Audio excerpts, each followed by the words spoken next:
এখন বসিয়ে রেখেছি সুশান্ত। সুশান্ত তোর কাছে আসি। সুশান্তের ব্যাপারে বলি। সুশান্ত থিয়েটারও করেছে, স্ট্রিট থিয়েটারের সঙ্গে যুক্ত ছিল। সুশান্ত আনমিউট কর।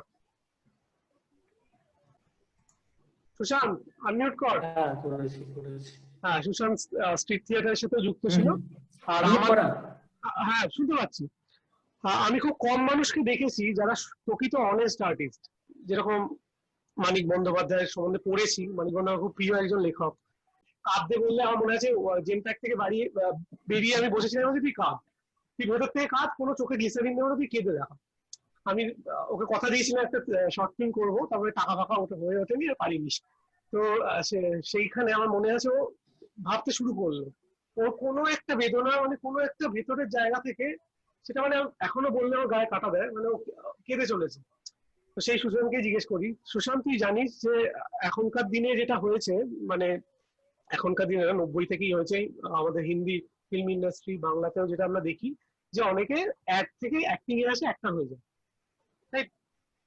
এবার মনে কর সিনেমাতে অ্যাক্টিং, সিনেমা বিশেষ করে থিয়েটার নয়, সিনেমাতে তো অ্যাক্টিংটা অন্যরকম, ওটা অনেকটা রিয়েলিস্টিক হতে হবে। রিয়েলিস্টিক ইন দ্য সেন্স তোকে ডাইরেক্টরের কথা শুনতে হবে। আর ভালো ডাইরেক্টররা যেমন নিও রিয়েলিস্টিক মুভি যেগুলো আমরা বলি, ভিক্টোরিও দে সিকা, বাইসাইকেল থিফ, বা তোর পথের পাঁচালী, তোর গ্রেট এক্সটেন্ট, ওটাও নিও রিয়েলিস্টিক, মানে নন প্রফেশনালদের দিয়ে করে বার করে নিয়েছে। অথচ সত্যজিৎ রায় শেষ বয়সে বলে গেছিলেন যে যাদের চোখ আছে তারা বুঝতে পারে কে নন অ্যাক্টর কে অ্যাক্টর, তাই তো? এবার তুই বল, তোর খুব প্রিয় একজন অ্যাক্টর আমি জানি, ড্যানিয়েল ডে লুইস, তাই তো? অনেকজন আছে, হ্যাঁ, মানে তার মধ্যে একজন। তো আমি জানি তুই অন্ধভক্ত। তো কিন্তু তুই এবার বল, তুই যখন স্ট্রিট থিয়েটার থেকে সিনেমাতে যখন অ্যাপ্রোচ করিস, তুই একটা অভিনয় করেছিস, আমি দেখেছি, আমার ভালো লেগেছে, যদিও ওটার পরিসরটা তো বড় নয়, অনেকে দেখেনি। কিন্তু তোর অ্যাপ্রোচটা কিরকম থাকে? তুই কি মনে করিস অ্যাক্টিংটা in cinema also as an art হিসেবে দেখিস কি তুই? আমি কেন প্রশ্নটা করছি বুঝতে পারছিস তো? কারণ ওটার মধ্যে অনেক টেকনিক্যালিটি থাকে। এই ডাইরেক্টর মানে চেঞ্জ হয়ে গেল, এই আলো আছে, হঠাৎ করে তুই ভেতরে ঢুকে আছিস, তুই কাট বললো কেটে গেল, বুঝতে পেরেছিস? তো ওটা কি আর্ট হয়ে ওঠে আদৌ? আর হয়ে যদি ওঠে তুই এক্সাম, মানে বেসিক্যালি কোশ্চেনটা এটাই যে সবার অ্যাক্টিং অ্যাপ্রোচটা, তো মানে তোর অ্যাক্টিং অ্যাপ্রোচটা কি, মানে আমার অ্যাক্টিং অ্যাপ্রোচটা কি, তাই তো? আমি সেটা বলতে চাইছি না। আমি বলতে চাইছি তুই তো থিয়েটারকে যেরকম আর্টিস্ট হিসেবে দেখা হয়, একটা প্রসিনিয়ামে যখন দাঁড়াচ্ছি আমরা, একটা দাঁড়াচ্ছে, যখন আমরা সেই অ্যাক্টরটাকে দেখছি, উইলিংনেস, সাসপেনশন অফ ডিসবিলিভ আমরা যেটাকে বলি, সেটা তো আসেই। কিন্তু সিনেমার ক্ষেত্রে কি হয়, যখন একটা অ্যাক্টর অ্যাক্টিং করছে, সে বাধা পাচ্ছে। তো মনে কর তুই একটা চরিত্রতে ঢুকেছিস, হ্যাঁ, এবার আমি যেই মুহূর্তে কাট বলছি, ঠিক আছে, তুই বলছি লাইটটা ঠিক নেই, অনেক টেকনিক্যালিটি আছে, তো এটা সোমনাথ আরো ভালো বলতে পারবে। তো সেই মুহূর্তে কেটে যাচ্ছে তোর ভোটটা, ঠিক আছে? অথচ আমরা দেখেছি তো অসাধারণ অভিনয়, মাই লেফট ফুটে ড্যানিয়েল লুইসকে দেখেছি আমরা। ও আচ্ছা, তো বেসিক্যালি কি হয় এখানে, যে অ্যাক্টিংটা এমন একটা প্রফেশন যেটা মানে অনেকজন মনে করে যে এটা জাদু, মানে ভেতরে থাকবে, কারোর ভেতরে একদম আছে ওইটা, মানে ও কেঁদে কাঁদতে বল ও কেঁদে দেবে, আর হাসতে বল ও হেসে দেবে।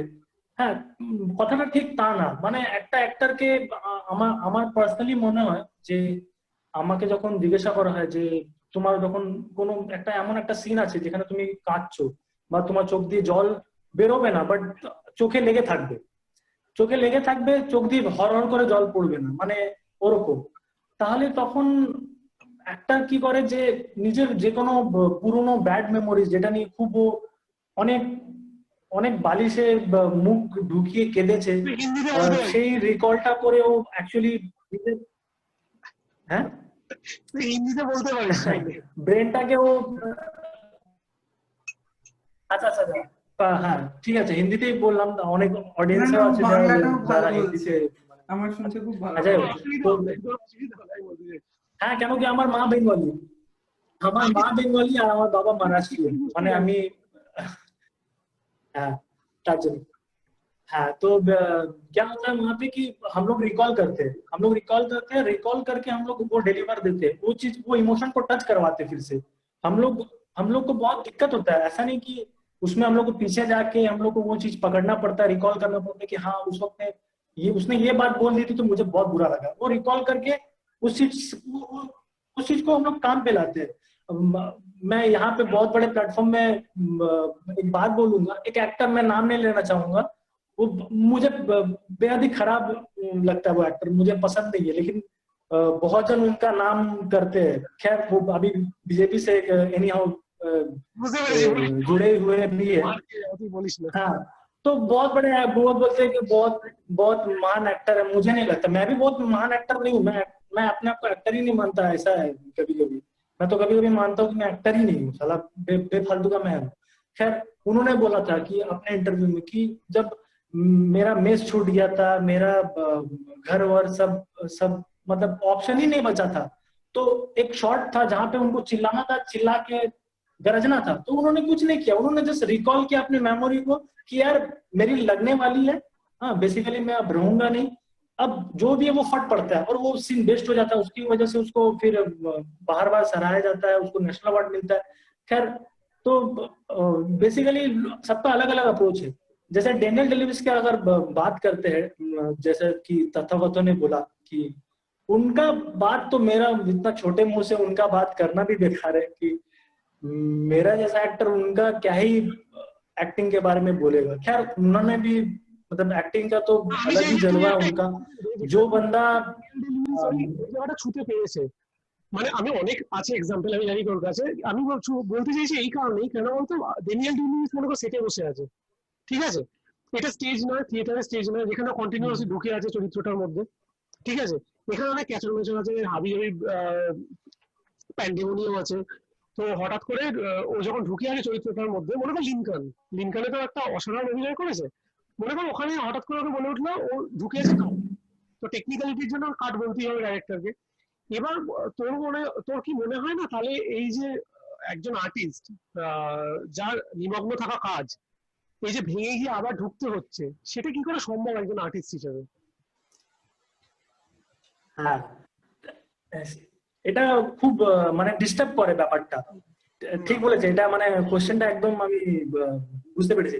जो भी है, तो इस वक्त क्या होता है कि एक्टर को बहुत मुश्किल होता है कि फिर से उस कैरेक्टर को अपनाने के लिए। तो बहुत एक्टरों को ये अप्रोच रहता है कि मुझे वही नाम से पुकारा जाए।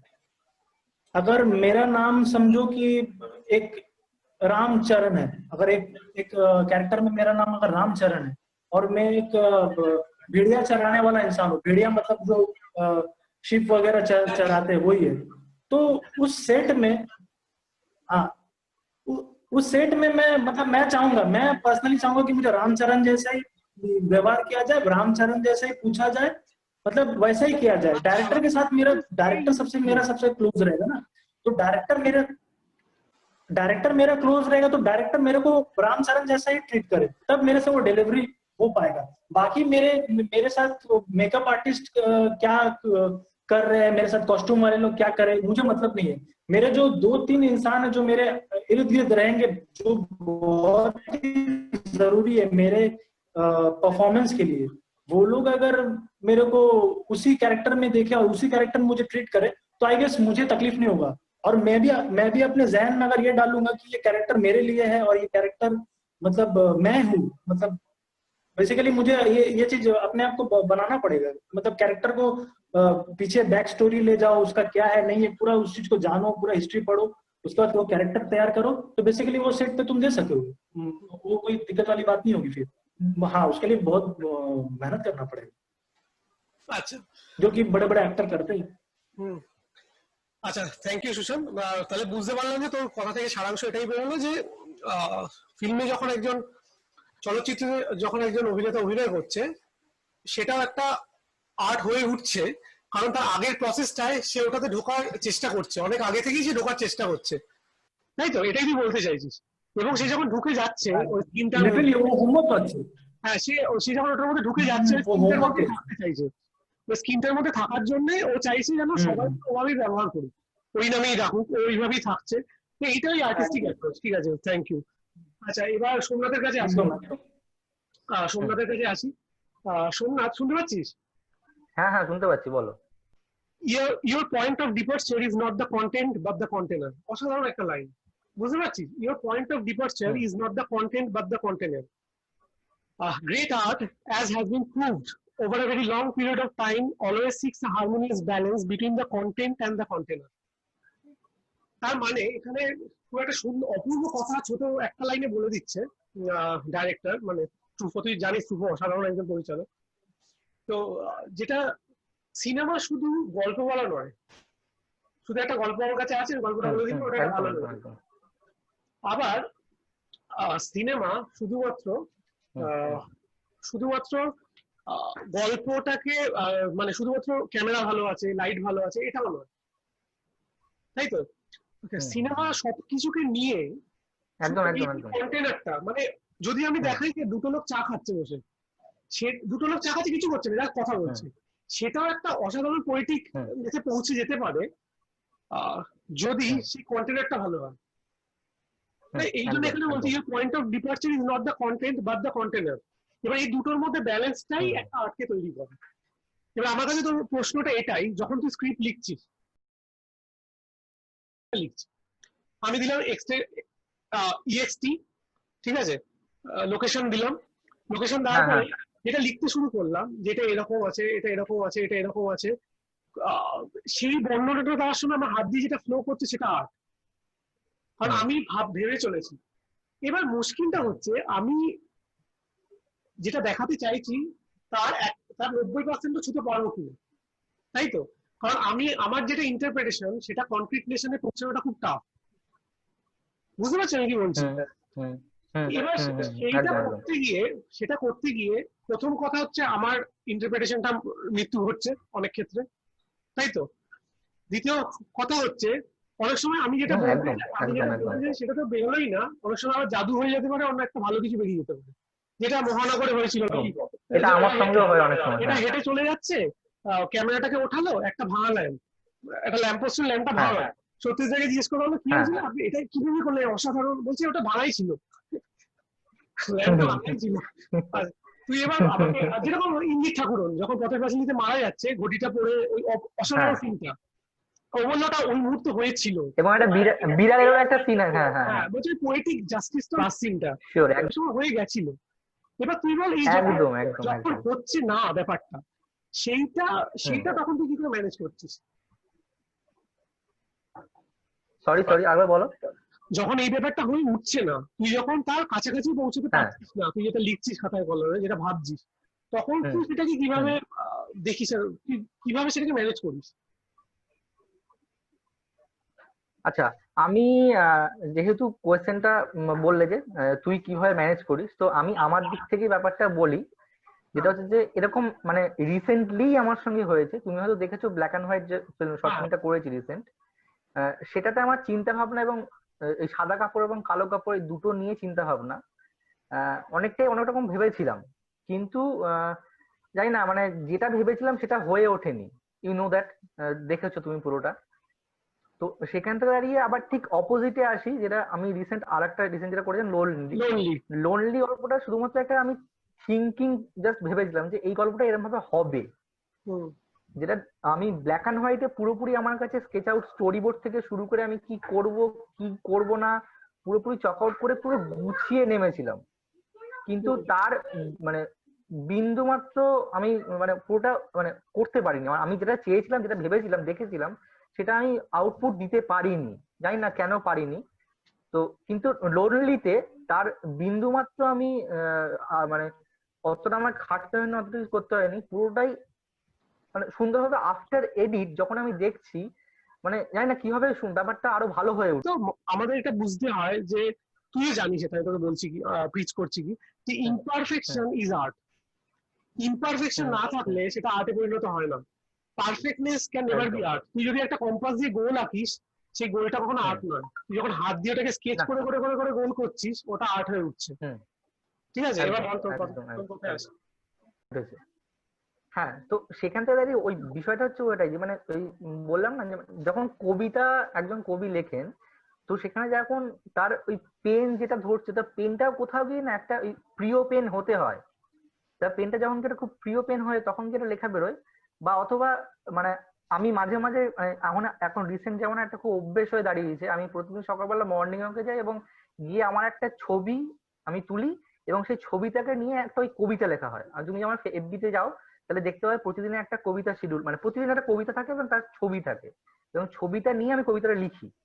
তো সেখান থেকে দাঁড়িয়ে বিষয় ওটাই বলার যে আহ, আমি যেটা দেখছি সেটা আমি ভাষার মাধ্যমে প্রকাশ করছি। না, আমার দেখা কিন্তু অনেক কিছু না, একটা গাছ, একটা বাড়ি, একটা ফ্ল্যাট, একটা পুকুর, whatever, এত কিছু না। আমার কাছে একটা বৃদ্ধা মহিলা, সে মহিলাটাকে নিয়ে আমি ভাববো সে মহিলাটা আমার কাছে কেমন। আমি যেটা ভাবছি সেটা লিখতে হয়তো অসুবিধা হচ্ছে না, লিখে দিচ্ছি, কিন্তু কোথাও গিয়ে যখন সেটা মেকিং করছি অ্যাজ আ শর্ট ফিল্ম অথবা মুভি, তখন গিয়ে না কোথাও সেটা অনেক সময় হয়ে ওঠে না প্রপার, যেটা অ্যাজ আ রাইটার ভাবছে। যখন রাইটার কনভার্ট করে যাচ্ছে ডিরেক্টরে এবং সেটাকে পিকচারাইজেশন করছে, তখন গিয়ে এই ভাবনা এবং দৃশ্যপটের মধ্যে গিয়ে কোথাও একটা অমিল থেকে যায়, মানে একটা ল্যাক কাজ করে, মানে হয়ে ওঠে না।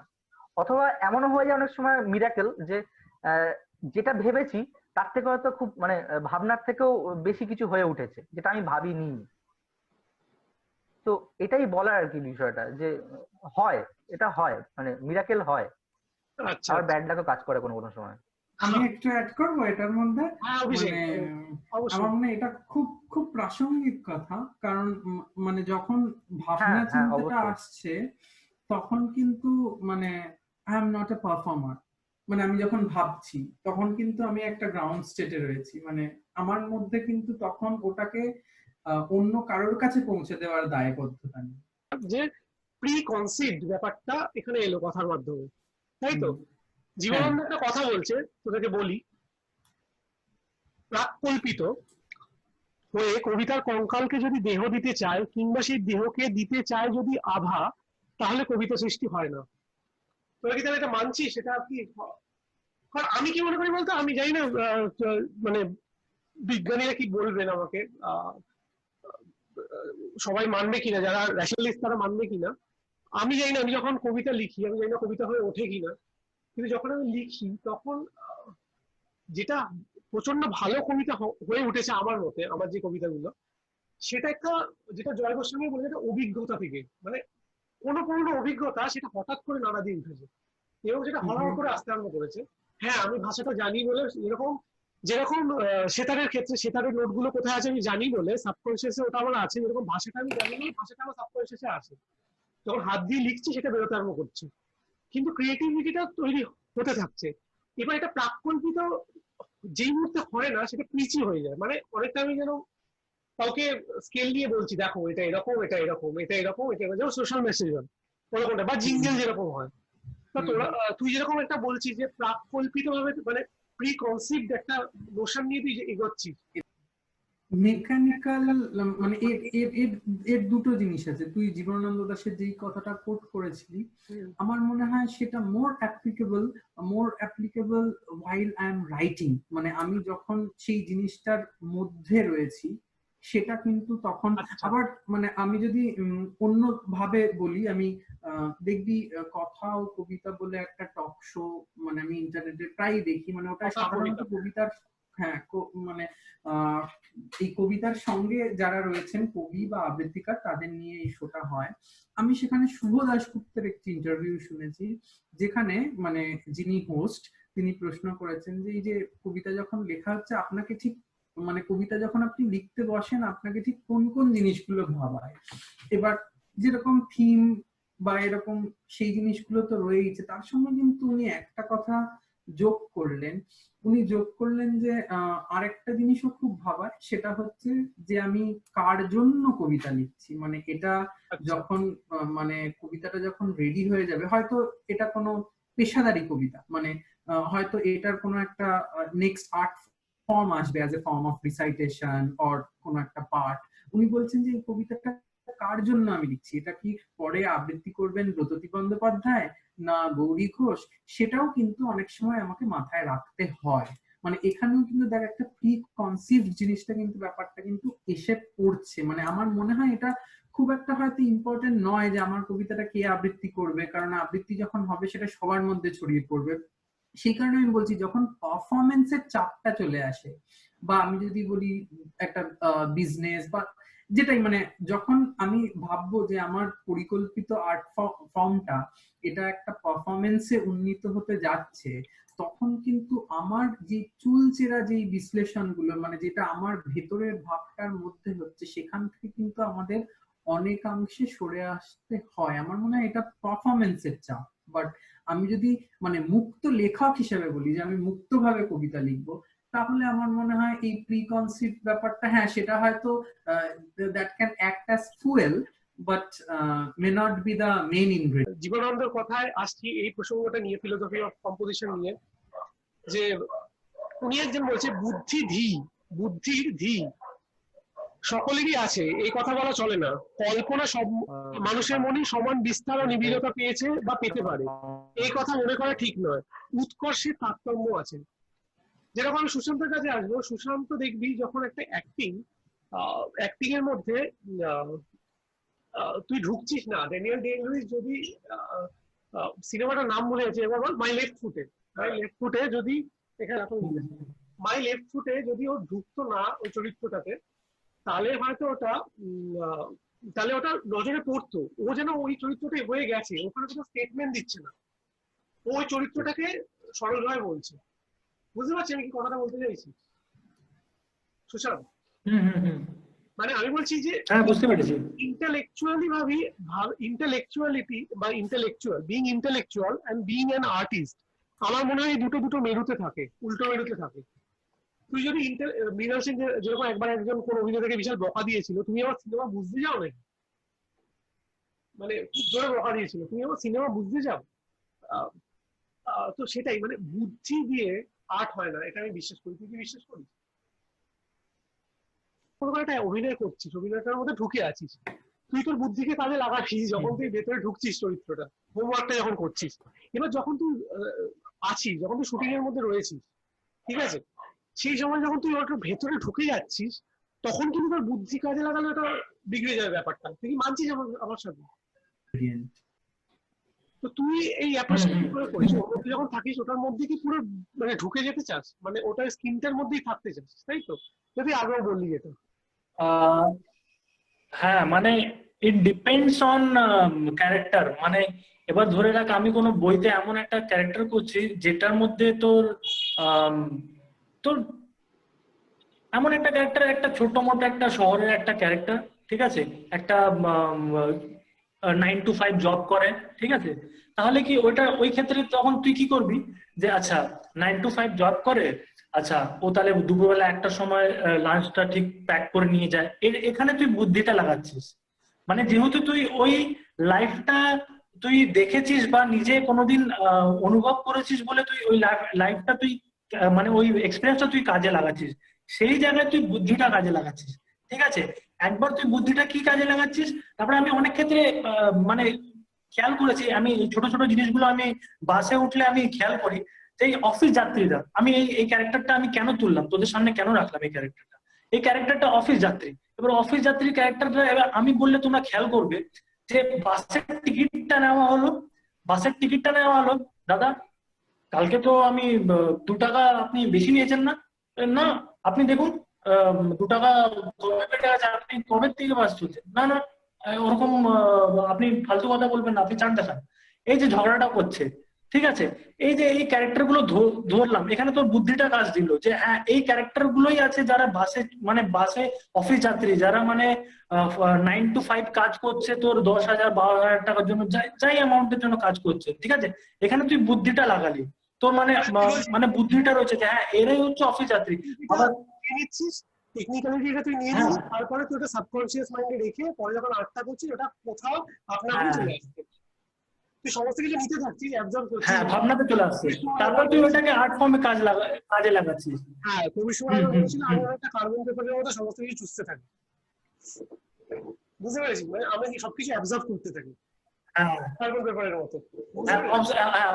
সেই জায়গায় তো বুদ্ধিটা তুই, তোকে ডাল হলে হবে না। মানে তুই এবার গায়ে জোরে বলে হ্যাঁ আমি অ্যাক্টার, আমি অমুক জায়গায় শিখেছি, আমি অমুক থিয়েটার করেছি, বাট তোর কাছে তোর নিজস্ব বুদ্ধি নেই, তোর নিজস্ব অবজারভেশন নেই, তাহলে আই গেস তুই খুব মানে তুই ল্যাগ করবি, ওই ক্যারেক্টারে তুই ল্যাগ করবি। যেরকম আমি দেখেছি অফিস যাত্রী দেখে আংটি পড়ে থাকে, আংটি পড়ে থাকে না, এবার টিকিটটা নিয়েছে, টিকিটটা নেওয়ার পর দেখি আংটিতে গুজে রাখে। হ্যাঁ, অনেকে আংটিতে বা ঘড়িতে, ঘড়িতে এখানে ঘড়িতে গুজে রাখে, ঠিক আছে।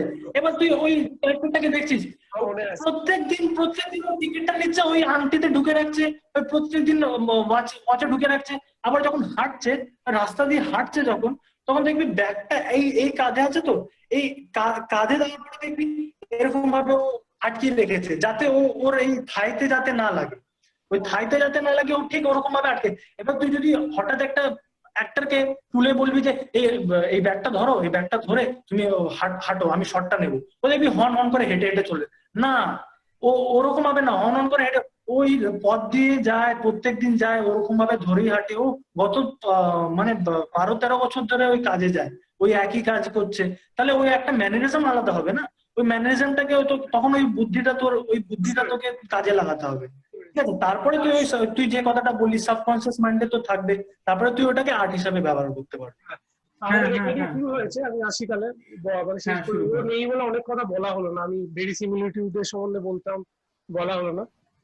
ঠিক আছে, আমি তাহলে যখন শেষে চলে এসেছি, তখন আমি সুশান্তকে জাস্ট একটা কথা বলবো, তুই কনক্লুশনটা কর যে তোর কি মনে হচ্ছে, সিনেমা কে তুই আর্ট হিসেবে দেখিস, মানে অনেক ক্ষেত্রেই তুই সেটা কি খুঁজে পাস, তুই কি সিনেমা অ্যাজ এন আর্ট, এই স্টেটমেন্টটা, মানে সিনেমাটাকে কি একটা অ্যাজ এ আর্টের ক্যাটাগরির মধ্যে ফেলবি, শিল্পের মধ্যে ফেলবি সিনেমাটাকে? অভিষেকটা দেখ উত্তরটা। আরে তোকে তুই দে, অভিষেককে দি কেন, আমি লাস্টে আসবো, আমার পরে অভিষেক আসবে, কারণ একটা অসাধারণ কবিতা আছে, ওটা দিয়ে শেষ করতে চাই, যেটা ইন্ট্রোডিউস করেছে ও আমাকে। আচ্ছা আচ্ছা আচ্ছা আচ্ছা হ্যাঁ, সিনেমাটাকে আর্টে ফেলবো কি ফেলবো না সেটাই কোয়েশ্চেন না। কেন ফেলবো না, মানে रीजनটা सिनेमा को हम लोग आर्ट में क्यों नहीं, आर्ट वाले कैटेगरी में क्यों नहीं डाले। कुछ दिन पहले मैंने एक फिल्म देखा जिसका नाम है स्क्रीम्स ऑफ द एंड्स, ठीक है। स्क्रीम्स ऑफ द एंड्स, उसका बेसिकली वो मूवी का जो मतलब बेसिकली लैंग्वेज है, वो उससे मैं वाकिफ नहीं, वो लैंग्वेज मुझे जरा सा भी नहीं आती है, ठीक है। तो खैर उसकी कहानी क्या थी कि बेसिकली एक कपल है जो एक एथियस्ट है, लड़का जो है वो एथियस्ट है, वो एथियस्ट है, सिंपली नास्तिक, और लड़की जो है वो आस्तिक है। तो वो लोग इंडिया में हनीमून मनाने आते हैं, और दोनों अपना अपना पर्सपेक्टिव देख रहे हैं। लड़का एक पर्सपेक्टिव देख रहा है, लड़की एक पर्सपेक्टिव देख रही है। लड़का यहाँ पे देख रहा है भूखमरी है, यहाँ पे लोग लंगड़ में बैठ के हाथ फैला के खाना खा रहे हैं, यहाँ पे लोग कैसे भी अपना जीवन सरवाइव कर रहे हैं, पॉलिटिक्स में इन्वॉल्व है, पॉकेट में 2 रुपया नहीं है, पॉकेट में 2 रुपया नहीं है, लेकिन पॉलिटिक्स में इन्वॉल्व है। मतलब इतना ये मूवी गहरा है। उसके बाद लड़की यहाँ पे क्या देख रही है कि नहीं, यहाँ पे धार्मिक है, लोग यहाँ पे मोक्ष प्राप्ति के लिए बनारस जा रहे हैं, वहां पे धाम में रह के अपना मरने का वो क्या बोलते हैं, वो मरने का वो अपना इंतजार कर रहे हैं कि कब मरूंगी कब मरूंगी। ये आप देखो कि ये कितना बेहतर चीज है कि ये मूवी का जो सबटाइटल है वो इंग्लिश में नहीं दिया हुआ था, वो पता नहीं कौन से जापानीज में कौन से लैंग्वेज में दिया हुआ था, आई डोंट नो। बट मैंने ये बैठ के ये मूवी देखा कि यार मुझे ये मूवी देखना है, क्योंकि ये मूवी का जो शुरुआत था, ये शुरुआत ही इतना गजब का था, इसका डीओपी मतलब माशाल्लाह कितना मस्त डीओपी था इसका। मैं देखते देखते वो पूरा मूवी देख गया। उसके बाद मैं लगातार 2-3 दिन ना मुझे चाहत होने लगी कि नहीं इसका ये वाला शॉट देखूंगा, नहीं इसका ये वाला शॉट देखूंगा, मैं जा जाके वो शॉट देख रहा हूँ, वो शॉट देख रहा हूँ। तो अगर ये सिनेमा एक आर्ट नहीं होता तो मुझे ये खिंचाव क्यों होता, है ना। ये ऐसा आर्ट है जो ये लैंग्वेज बैरियर भी नहीं रख रहा है, एम आई राइट। मतलब एक लैंग्वेज जो मुझे, जिसे मैं वाकिफ नहीं हूँ, जो लैंग्वेज मुझे मतलब दूर दूर तक वाकिफ नहीं, उर्दू होती, हिंदी होती, बंगाली होती, मराठी होती, तो मैं फिर भी टच कर पाता। वैसा लैंग्वेज जिसका लैंग्वेज से मेरा कोई ताल्लुक नहीं है, वैसा मैं लैंग्वेज वाला मूवी में देख के मुझे समझ में आ रहा है। और एक एग्जांपल दे रहा हूँ, एक मूवी शायद शोमो ने देखा होगा, I don't know, Kim Duk I guess उसका डायरेक्टर है, summer spring fall the winter and the spring something ऐसा कुछ है मूवी, वो भी मैंने देखा। দেখেছো অভিষেক দা? আমি দেখিনি। আচ্ছা, এই মুভিটা, মানে জাপানিজ, মানে ল্যাঙ্গুয়েজটা জাপানিজ। তো बेसिकली आर्ट ना থাকলে আমাকে তাহলে টানতো কেন? मुझे खींच रहा ना वो, मुझे खींच रहा, तो ये सिनेमा एक आर्ट में है, राइट? आर्ट कैटेगरी में है जो तुम। অভিষেকের কাছে আছে। অভিষেক তুই কি মনে করিস? আমার মানে তুই কি সিনেমা নিয়ে বলছিস তো? হ্যাঁ। আমার মনে হয় অবশ্যই একটা আর্ট ফর্ম তো বটেই, এবং সিনেমায় কিন্তু যেটা সোমনাথ শুরু করেছিল, যে সিনেমায় কিন্তু আর্ট নিয়ে আসার অনেক ধরনের রাস্তা আছে। যেমন আমি নিজে দেখেছি, ও যেমন বলছিল যে ও হয়তো খুব বেশি ডায়লগ ইউজ করে না, সেটা সেটের মধ্যে দিয়ে বা লাইট এন্ড এফেক্টস এর মধ্যে দিয়ে ও জিনিসটাকে আনার চেষ্টা করে, সেটা একটা যেমন পন্থা। বা কেউ হয়তো খুব গানের মধ্যে দিয়ে সেটাকে আনার চেষ্টা করেন, বা কেউ হয়তো সিনেমার মধ্যে একটা খুব অ্যাবস্ট্রাক্ট জিনিস নিয়ে আসতে পছন্দ করেন, সেটা মানে বাই হিজ নেচার বা বাই মানে ইন্টেনশনালি। যেরকম আমি অনুপম বলছেন যে সৃজিতের সঙ্গে কাজ করার একটা যেটা মেন উদ্দেশ্য সেটা হচ্ছে ওর যেই অ্যাবস্ট্রাক্ট ব্যাপারটা। এবং সৃজিত তখন বলছেন যে অনুপম যখন গভীরে যাও গানটা লিখেছে, তখন বোধহয় ও স্বপ্নেও কোনো সময় কল্পনা করেনি যে এটা একটা সিরিয়াল কিলিং এর একটা প্রেক্ষাপটে লাগবে, গানটা জুড়বে। মানে ঠিক এই জায়গাগুলোই তো আমার মনে হয় একটা আর্টের মানে সাফল্য, মানে যেটাকে যিনি আর্টিস্ট বা যিনি পারফর্মার এই জিনিসগুলোকে কানেক্ট করে জিনিসটাকে একটা অন্য মাত্রা দান করছে। মানে যেটা আমরা পড়ছি যে আর যেটা আমরা বুঝছি, মানে সেটাকে যে এভাবেও বলা যায়, মানে এই জিনিসটা যখন আমাদের ফিল হয়, তখন আমার মনে হয় এটা একটা মানে আর্ট বলিস বা ক্রাফট বলিস, তার একটা সাকসেস বা সার্থকতা। হ্যাঁ, মানে খুব আচ্ছা, এবার আমি আসি। আমি যদি এটা কনক্লুশন করি, আমি তার ইয়ের কাছে আসার আগে, অভিষেকের কাছে আসার আগে কবিতাটা না শুনে ছাড়ছি না ওকে আজকে। তো আমি যেটা মনে করি যে আমি মনে করি সিনেমা খুব কম ক্ষেত্রেই আর্টে পৌঁছাতে পেরেছে। সত্যজিৎ রায়ের হাত ধরে কিছু ক্ষেত্রে, ঋত্বিক ঘটকের হাত ধরে অনেক ক্ষেত্রে, আর টার্কস্কি, শকুরভ এদের হাত ধরে অনেক ক্ষেত্রে পৌঁছেছে। কেননা আমি মনে করি যে শব্দ, এই যে আর্টিফিশিয়াল ব্যাপারটা আছে, ওটা আমাদের একটা ইন্টারপ্রিটেশন করতে, এই যে বারবার বলছি, ইন্টারপ্রিটেশন করতে সাহায্য করে, যেটা যেটার যেটা আমাদের কল্পনার মধ্যে একটা অ্যাবস্ট্রাক্টনেস এনে দেয়, বা কল্পনার মধ্যে যদি একটা কনক্রিটনেসও আনে, সেটা আমি নিজে তৈরি করছি। তো সেই কারণে সেটা কখনো ছুতে পারবে না একটা সিনেমা, যতই করুক, যতই লিরিক্যাল সিনেমা হোক, যতই পোয়েটিক সিনেমা হোক, সেটা ছোঁয়াটা খুব কষ্টকর। কারণ এই যে নিজের সাথে নিজের একটা বক্তব্য, সেটাও সিনেমাতে খুব কম হয়। কারণ সিনেমা অনেক কিছু, অনেক কটা ভেরিয়েবলের উপর ডিপেন্ড করে। একটা এদিক থেকে ওদিক হয়ে গেলে হয়তো ডাইরেক্টরও কিছু করলো না, হয়তো অভিনেতার কাজ করে যাচ্ছে, ডিওপি ডুবিয়ে দিল, লাইটসম্যান ডুবিয়ে দিল। তো ওই একার সাথে একার ব্যাপারটা কোথায় যেন মানে কোথায় যেন আটকায়, ওটা যেন কোথায় গিয়ে ব্যাঘাত ঘটে। সেই কারণে আমার মনে হয় সিনেমা হয়তো হয়ে ওঠে, কিন্তু সেটার জন্য যে মাস্টারিটা দরকার হয়, সেটা খুব কম লোকই পেরেছে। কুরুসাওয়া পেরেছে, আকিরা কুরোসাওয়ার নামই না হয়নি এতক্ষণ, ও পেরেছে। ইরানিয়ান মুভিজ গুলো যেগুলো আমি এখন দেখছি, ড্রিমস, আকিরা কুরোসাওয়ার ড্রিমস দারুণ শুরু করেছিলাম দেখা লকডাউনের টাইমে। ওইগুলো ওরা পেরেছে করতে, অনেক ক্ষেত্রে পেরেছে। কিন্তু তাও কবিতা যে জায়গাতে নিয়ে যায়, আমার ক্ষেত্রে বলছি, উপন্যাস যে জায়গাতে নিয়ে যায়, আমি দিনের পর দিন সেটা নিয়ে ভাবতে থাকি। তার মানে কত যে ডাইমেনশন আছে, মানে বলা যাবে না। মানে এই মিথস সিসিফাস যে কতবার পড়েছি, যতবার পড়েছি নতুন কিছু আবিষ্কার করেছি। সিনেমা থেকে হয়, কিন্তু সিনেমার মধ্যে তাও একটা কমপ্লিটনেস শেষ পর্যন্ত থেকেই যায়, যেটা নোভেলে বা কোথাও থাকে না। আমি মনে করি যে সিনেমা হয়তো অনেক ক্ষেত্রে আর্ট হয়ে ওঠে, সর্বক্ষেত্রে নয়। এবার আমি আসবো অভিষেকের কাছে। অসাধারণ একটা কবিতা, এটা বলে শেষ করার জন্য, জাস্ট দেখানোর জন্য কবিতা কি করতে পারে, আর সেটা অভিষেকের কণ্ঠে। আচ্ছা, আমার মনে হয় আমরা যেহেতু প্রোগ্রামটার একদমই শেষ ভাগে, তাই কবিতাটার নামটাও মানে এটা হচ্ছে একটা মাল্টি ডাইমেনশনালিটি কবিতার, যে এই কবিতাটার নামটাও মানে হচ্ছে প্রস্থান, মানে we are about to exit now, ঠিক আছে। লিখেছেন কবি হেলাল হাফিজ। হেলাল হাফিজ বাংলাদেশের একজন খুব ফেমাস লেখক বা কবি, ঠিক আছে। শুরু করছি। এখন তুমি কোথায় আছো, কেমন আছো, পত্র দিও। এক বিকেলে মেলায় কেনা খামখেয়ালির তালপাখাটা খুব নিশীথে তোমার হাতে কেমন আছে, পত্র দিও। ক্যালেন্ডারের কোন পাতাটা আমার মতো খুব ব্যথিত দাদুর চোখে তাকিয়ে থাকে তোমার দিকে, পত্র দিও। কোন কথাটা অষ্টপ্রহর কেবল বাজে মনের কানে, কোন স্মৃতিটা উস্কানি দেয় ভাসতে বলে প্রেমের পানে, পত্র দিও, পত্র দিও। আর না হলে যত্ন করে ভুলেই যেও, আপত্তি নেই। গিয়ে থাকলে আমার গেছে, কার কি তাতে।